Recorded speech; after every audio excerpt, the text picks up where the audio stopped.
চাঁদপুরের পশ্চিম শগদে এলাকায় যুবকের বাড়িতে বিয়ের দাবিতে টানা ৫ দিন ধরে অনশন করেন ৩৫ বছর বয়সী এক নারী। জানা গেছে, হঠাৎ করেই সেই নারী যুবক শাহাদাত হাসানের বাড়িতে উপস্থিত হন। এরপর তিনি দাবি করেন সামাজিক যোগাযোগ মাধ্যমে তাদের পরিচয় হয়েছে এবং দীর্ঘদিন ধরে তাদের মধ্যে প্রেমের সম্পর্ক রয়েছে।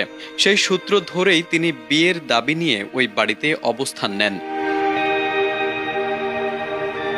পরিবারের সদস্যরা জানান, তারা ওই নারীকে আগে কখনো চিনতেন না। পরে খোঁজ নিয়ে জানা যায় তার স্বামী ও ১২ বছরের একটি সন্তান রয়েছে। বিষয়টি নিশ্চিত হওয়ার পর পরিবারের পক্ষ থেকে তার স্বামীর সঙ্গে যোগাযোগ করা হয়।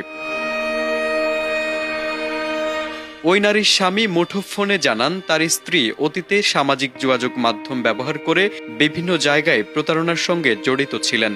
তিনি আরও জানান, তাদের মধ্যে কোনো আনুষ্ঠানিক বিবাহ বিচ্ছেদ হয়নি এবং এর আগেও তিনি একাধিকবার অন্যদের সঙ্গে চলে গিয়ে আবার ফিরে এসেছেন। বেটির বয়স হবে ২৫-৩৫ আর শাহাদাতের বয়স মাত্র ২৫। তো এর একটা বিবাহিত নারী কেমতে শাহাদাতের কাছে বিয়া বইতেছে। হ্যাঁ, ছেলে আছে, স্বামী আছে, ছেলেকে মাদ্রাসাত পড়ে। হ্যাঁ, এরম কর বলে জায়গা জায়গা আরো ২-৩টা বিয়া হয়েছে। এরম বলে স্বামী বিতাক্ত কইছে আমি আর এর না স্ত্রী চাই না।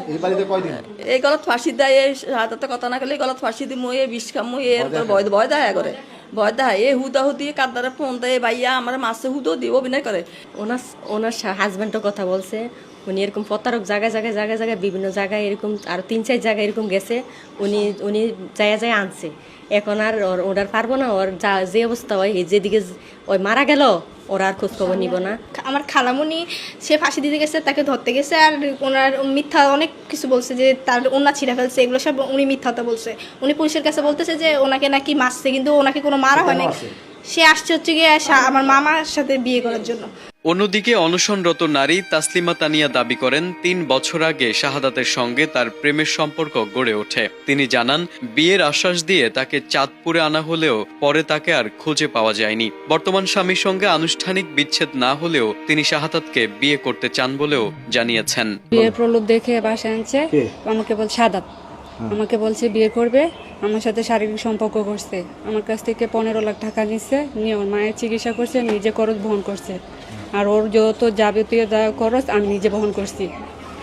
আপনাদের কাছে একটাই রিকোয়েস্ট, আমার সংসার যখন ভাঙছে শাহাদাতকে আমার করে দেন। আমার সাথে প্রতিদিনে কথা বলতেছে, বাট কালকে সকাল ৯টা ৩৫ থেকে কথা বলে না। আর আমাকে বলছে, তুমি আমার বাসায় আসছো, আলহামদুলিল্লাহ, তুমি থাকো, আমি তোমাকে গ্রহণ করব।